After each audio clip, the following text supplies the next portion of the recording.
Well, Cornelius, thank you so much for joining us today to talk about your upcoming game. I'm really excited to get into the game with you. Thank you for your time. We're really excited too, Jim. Thanks for the call. For sure. So before we get talking about the game and the Kickstarter, I'm keen to go back a few years because I know Uprising has been in development for a long time. And I'm keen to hear your story of how it first was born. What was that first seed that came up in your mind for this game? Well, me and Dirk met at a games meetup, and it was a bit awkward. I was carrying chairs because our friend didn't have enough chairs, so I brought some with me on the Bon, and he thought that was hilarious. And we just started talking about games and stuff. And he'd said that he'd been wanting to make a game, and I told him, oh yeah, I've been involved with a few of those, but I never published anything. And he said, well, we should really do this. And for a year, we really talked back and forth about like what kind of different components and things would make a game cool, right? We had Dirk's background universe of Azul, where he'd been playing D&D, and I have like a lot of love of Lord of the Rings, and so we kind of let those two worlds mingle. I'd say the biggest breakthrough we had after the first 6 months is Dirk said we should really make it a co-op game. And over time, that's become sort of a central component of Nemesis Games' philosophy. This is the first game we'll publish, but I don't think we'll publish any competitive games because it's just nice to play cooperative things with your friends, and especially when they're challenging. So that would be like the spiritual part of the journey, right? Was the deciding to make a thing. And like then came the mechanics of researching the physical part of the game, which for newcomers, there's a steep learning curve. And then there was the playing with the rules, and that was just fun. And this is our third major or second and a half major version of the game. We had a fully legacy version for a long time with lots of miniatures, and oh my God, it was like a full table, beautiful mess. And then we switched to a competitive version, which is sort of where we sharpened the claws of the rules. But it became just so mean. We didn't want to beat each other up. So then we switched back to a cooperative 4X game, which is where we are now. And I'd say we've been in this stage for at least a year and a half, maybe 2 years, depending on when you want to cut that line. And really just like trying to make the universe sing and make every card vibrate when it touches another card. Sure. So the game is obviously very close to Kickstarter now. We've pretty much got everything mechanic-wise done. I've played it online a few times and really enjoyed it. But in terms of that first time, like what are we talking? Is this 3 years ago, 4 years ago? When was the first version of this game born? The very first version of this game was played in a cabin in the woods in a province of Germany called Mecklenburg-Vorpommern, which is the most unpopulated part. And it's just lakes and woods and farmhouses. And we spent a long weekend there with this stack of rules, and my partner Eileen came, and our flatmate Pavel came, and we played all weekend, and it was intense and this really great experience. Awesome. The third game has almost nothing to do with that game, but that was when are we talking? That would have been, I guess, about 4 years ago. I mean, it's an incredible long amount of time for what is essentially a publisher's first game. And I know there's a couple of you guys that you've gone full time with it. Is that right? Yeah, coronavirus helps a bit because I was doing contract work, and that ended pretty quickly. So the timing was weirdly good for me, but that also means I've been living off of ramen. But it's okay because I like the flavor of ramen. And Pavel, he's got a new baby, so he's got to keep his job. And then, Dirk has been working on this full time longer than I have. And we're rolling the dice and hoping they come up all skulls. Well, it's pretty cool because, I mean, there's a lot of games that come out, be it from big publishers, small publishers, indie publishers, Kickstarters, or first-timers like you guys. And most of the people that I talk to are sort of doing it, if they're indie or first-timers, on the side with other stuff. They're sort of they're hoping maybe they'll make a couple of quid from it, but it's kind of more a bit of a passion project. For you guys, this is the start of a whole new business, right? This is a lifestyle, a whole new way of being.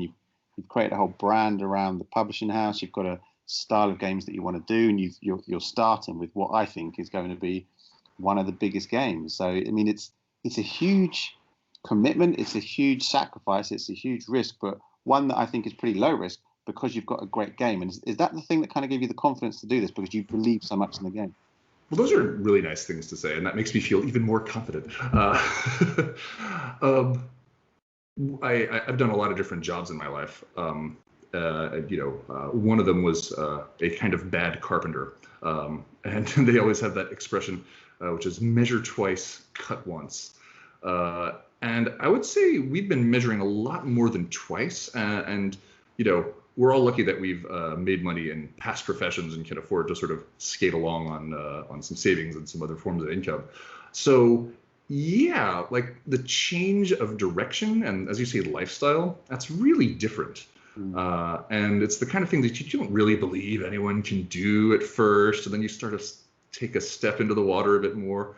So yeah, I hope we can do this for years. And as you said, it took 4 years to make one game. I think we would rather make one good game every 4 years than 4 okay games every year. Yeah, I'd agree with that. I mean, the reason why I'm talking so much about this line of question is I just think there's a lot of people that be watching this that be in a very similar situation.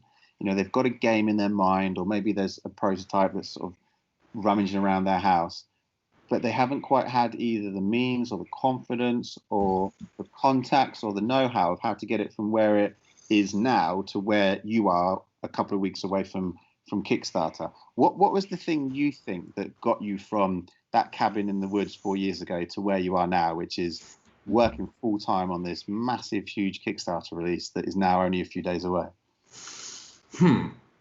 I think it's got to be the people around us. Me and Dirk and Pavel talk about this every day, and we all have our wives and partners, and so that's like, there's already 6 people who are involved every day, and having that many people around you, plus all of our friends who've play tested with us, who've put up with proofreading stuff.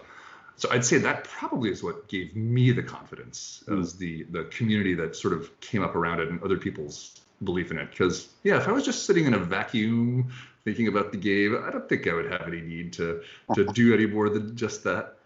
For sure. I mean, like I said, I've played the game a few times. I first came across it at Essen last year, where I watched a quick playthrough of the rules in a few turns, and instantly was captivated by it.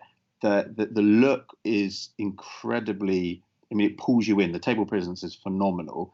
And then once you get an idea for the rules and the mechanics, it's really interesting just to think about the choices you're going to be making. And then when you then start to learn about how all the different elements of the game come to play, you realize how much longevity it's got due to just the variability of everything from setup to choices to cards to how the game can progress. So I am fully sold. I'm fully backed.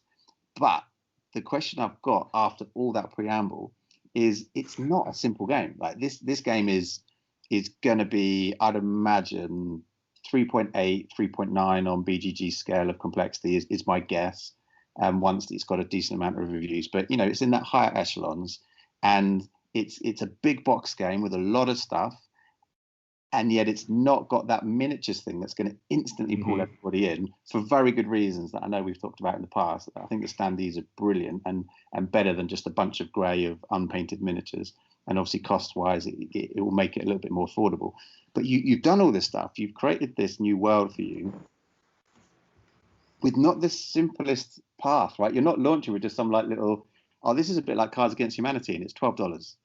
You're doing something with like real substance here, which I think people are going to see. I think they're going to cut through, but it definitely takes a bit of explanation for people to get there. Like I said, for me, I was instantly captivated, but I think a lot of people are going to have to take 5-10 minutes to really read through the rules, watch a few playthroughs, get an understanding for the game. So I think that's the key thing, right? That in order for everybody else to understand how great the game is from their own perspective, I think they're going to have to do a bit of work. So what's your thought there? Because I know you've thought a lot about when this Kickstarter goes live, and you've done a lot of work to get the game out there in front of people. But what's your thought? If someone's watching this and thinking, okay, this sounds intriguing, what's the best thing they can do can go from intrigued to sold like I am? Well, you mentioned before the miniatures part and the sort of standard path, and so yeah, we're taking some I guess risk in the sense that we're not doing the expected miniatures style game, and yeah, lots of different reasons for that. But we don't know how people will respond to that. Some people are dead set against it, right? Like, oh, I must have miniatures, and then a few people are like, oh, that's great, I don't have to paint anything. So that's probably one of the newest things we're bringing to the market physically. We have a whole bunch of new fun components and things sort of interlock well. But in terms of the complexity of the learning curve, I'd say it's a fair point. We like to compare ourselves to our favorite complicated games, which take several games to play to really get a feel for. But then you can play, 10 or 15 games of it over the course of a few years without a problem. And if you really love it, like we did with Terraforming Mars, we could play it every day. So I'd say that it will be a game that rewards people who like diving into one thing. Yeah, but yeah, if you played only once, you might come away thinking like, "Ooh, that was kind of rough," because the game could be kind of rough on newcomers too. Sure. So with that in mind, I'm keen to talk about embargoes. It's a hot topic at the moment. The embargoes have been around in the review world for a long time, not just games, movies, albums, the whole entertainment world. Generally, it's because people want reviews to come out at a key time so that it increases your chances of getting people to make that purchase. But it's become a hot topic recently in the board game industry because obviously Jamie at Stomar Games likes to have embargoes so that the people who get the review copies have a decent amount of time to play that game, don't feel rushed to be the first one to publish it because the first one to publish the new Stomar Games review is going to get a lot of hits, a lot of likes. So he forces them to play the game. Well, let me rephrase that. He gives them the time to play the game a lot more so that they don't have to rush out an opinion after only one game. And for you, I'd imagine that would be of interest because I think if I were to write a review of Uprising having only played it one time, it would be very different having played it 5, 10, 20 times. That first time, like you said, is going to be very much a learning curve. I still think very much enjoyable, but most of the time you're sitting there thinking, okay, what's the rule for this? What can I do here? What are my choices?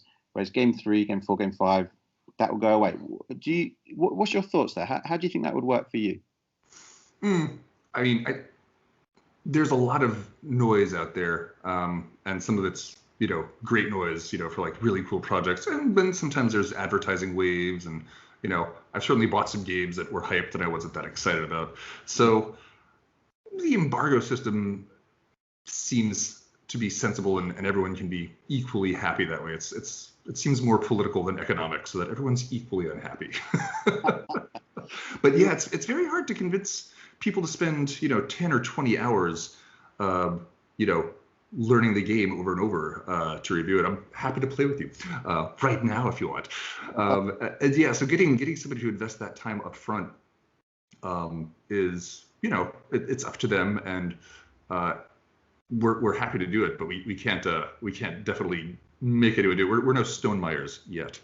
And then if you think about the best games that people really talk about, like Eclipse, is a game that's easy to compare to.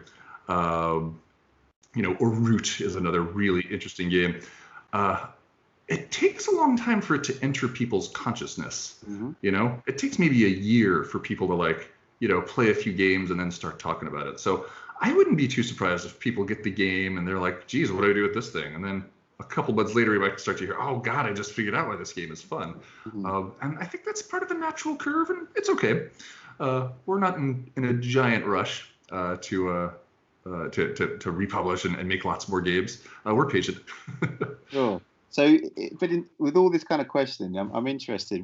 What's your sort of thought in the process of how you've come to look at how you're going to price this game on Kickstarter? I'm not asking you to talk about what the cost will be at this point, but I'm more interested in what is the work process for someone like you to look at your game, look at other games in the market, and think, okay, how can I fairly price this game so one, your 4 years of work is fairly rewarded, but two, it comes at a level where people are going to be willing to go for it, because this is a big box game with a lot of high quality components. I can't imagine it's cheap to make. So how do you go about that?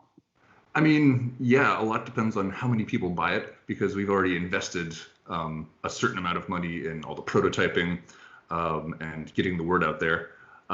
So it's entirely possible we could lose money. The price point is, for a first-time creator, we're always advised it has to be very low. You must be very, very low. And that was hard for us to hear. I'd say it took us a year for the message to really sink in when we started to make comparisons. I think if this was a game that had, was from a known publisher and people knew what to expect in terms of quality, we could come up with a higher price point. But as it is, we're coming in very low, and hopefully enough people will like it that we can make some money at it.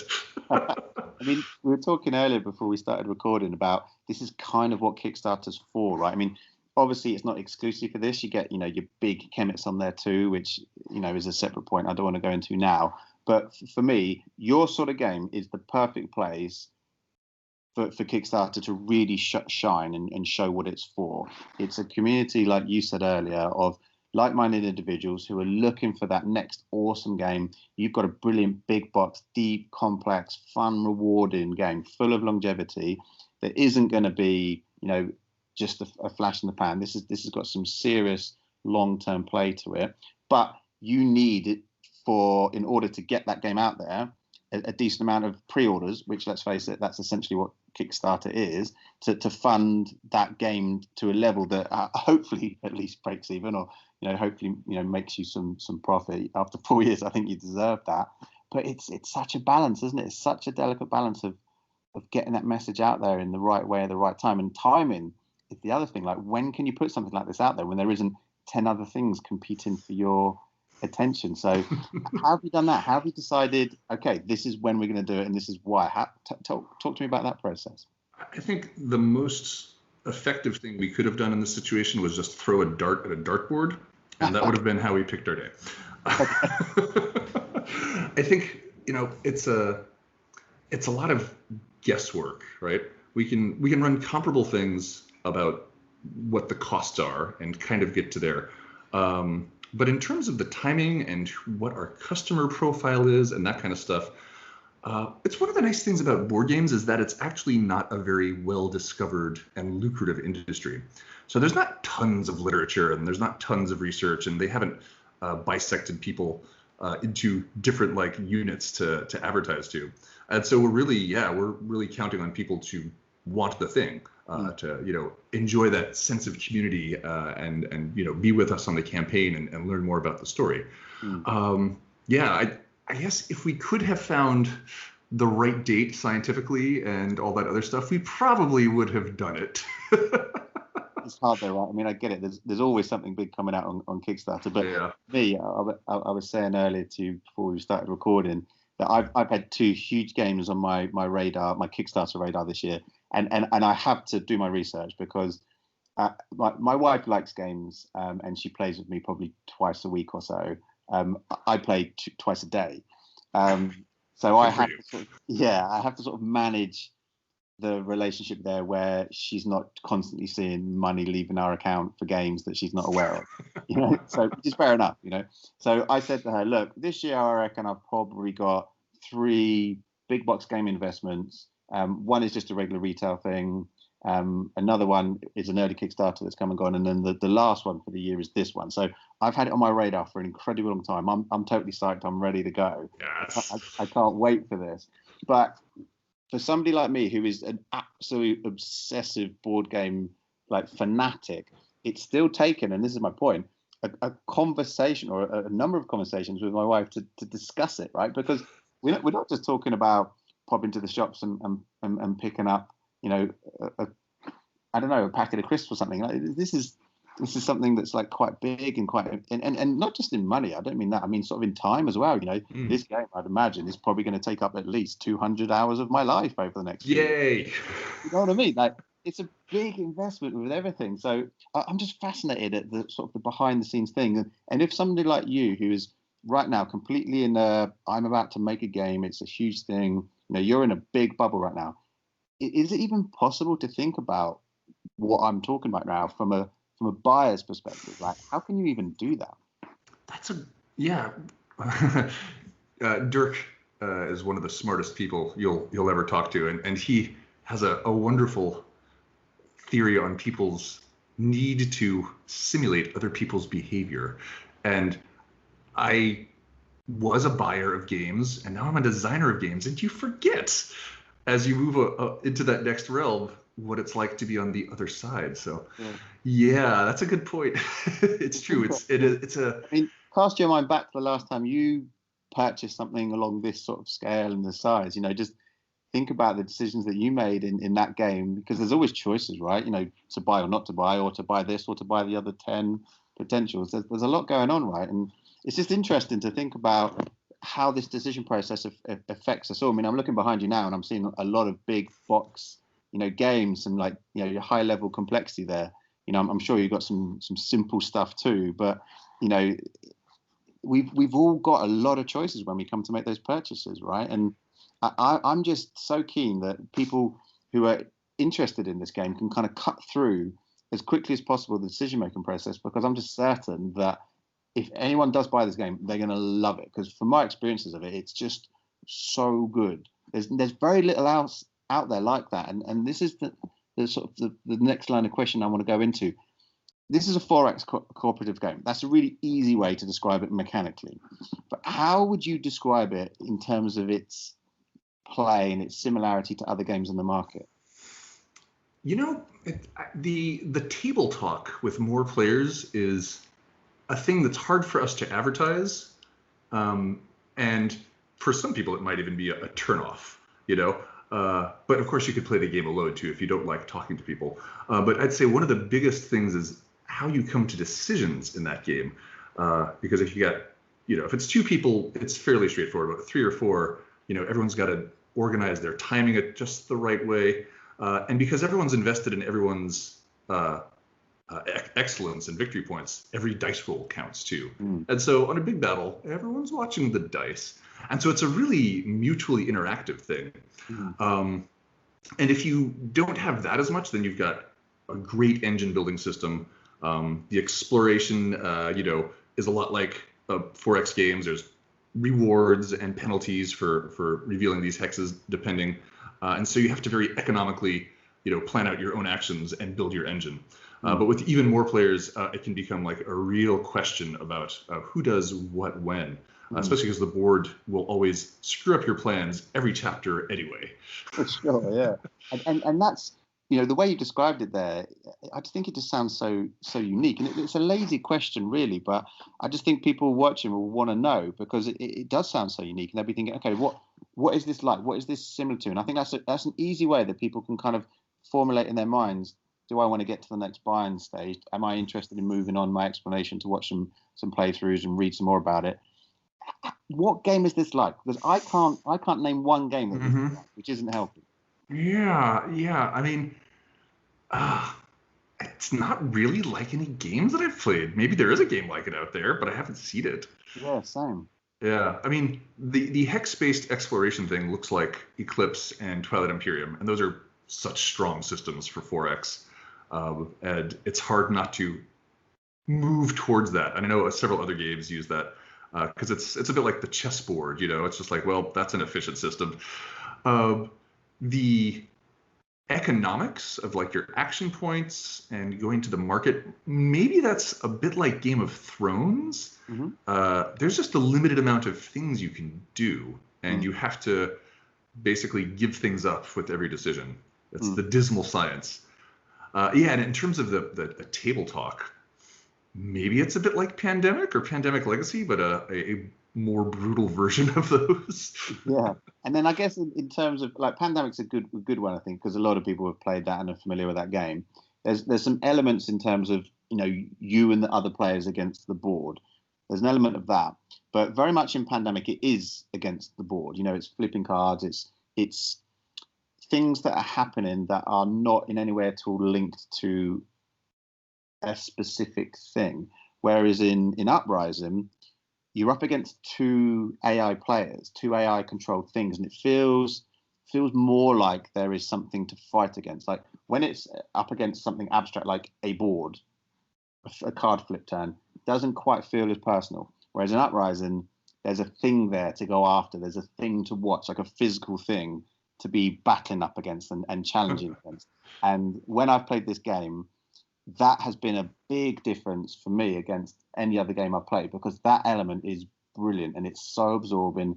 It completely pulls you into the game. It makes it really personal, which makes winning way better and losing way more. I need to play this game immediately right now.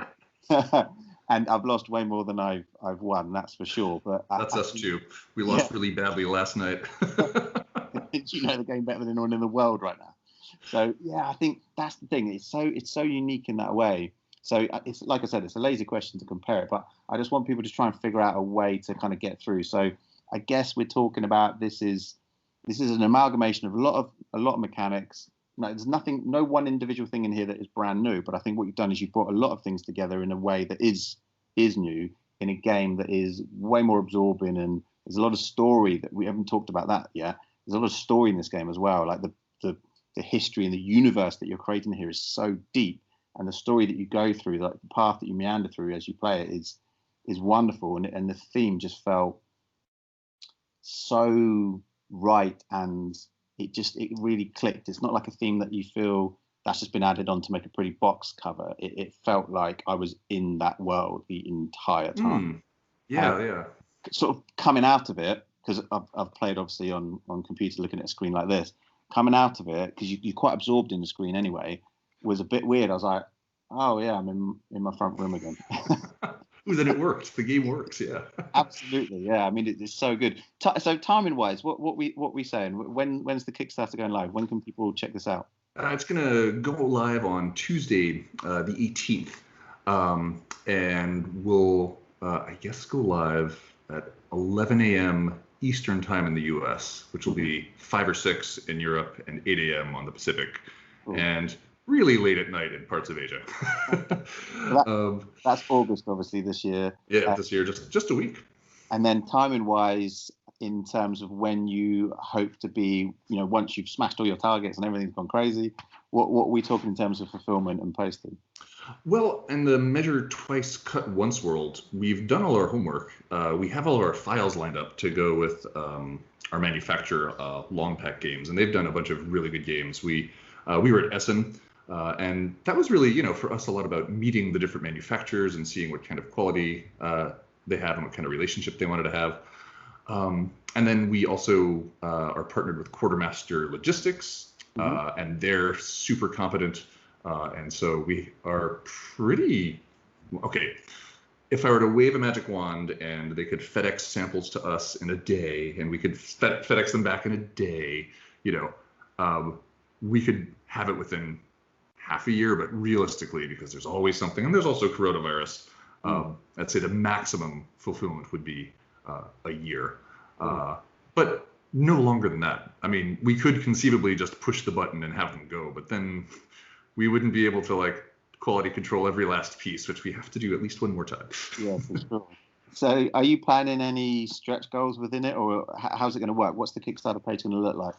We're going to have daily unlocks, and we're going to ask everyone to help contribute to new components. We have slots for new components that we have no design for whatsoever. And we'll be revealing some of the history of the start of the game, the curse, and the adventure of the heroes through Azul. And so as they go along and people make decisions for them, and sort of like a choose your own adventure thing, except more freeform, we'll design new cards for the game. Yeah, and in terms of stretch goals, yeah, we had tables of stretch goals. We've had 3 or 4 of them, and I don't know if we need or want stretch goals. It seems like it's not as much fun as doing the daily unlocks, but maybe we will. We'll see. There's 1 or 2 super, super high premium components that have a lot of a dollar cost per box. But if we get enough backers, we probably consider doing it. But so we'll be running, about 3.5 weeks on Kickstarter, which will mean we'll have a whole bunch of unlocks for people, and we'll have people voting every other day as to which their favorite ideas were, and then we'll design those components for them. And we'll be doing certainly daily updates, and we'll be letting people know what's been happening.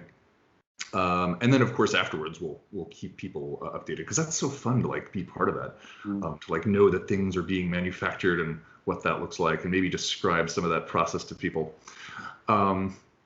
It's a lot of things, kind of like sending your kid to school for the first time. It's like, well, what's going to happen that first day? Is it going to be great or horrible? You get really nervous, but you don't have a choice anymore, right? You're committed to it. I can imagine how it must feel. Like, it's just such a big thing pressing that button, and you have no idea it could go in one of many different directions. But from my perspective, I'm incredibly confident. I look at a lot of games, I look at a lot of Kickstarters, and I think you can just tell. You can get a sense for when a game is about to, do okay, maybe miss, maybe plateau, or go nuts.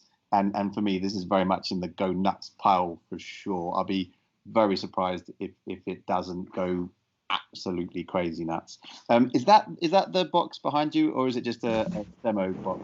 This is indeed our last prototype. The other ones are in the mail to people who've been doing how to play videos. But yeah, you can see it's a big, heavy box. Yeah. This is a repurposed box from another game, which was filled with miniatures, so it's very sturdy. Okay, it looks like the Lord of the Rings box, I got to say.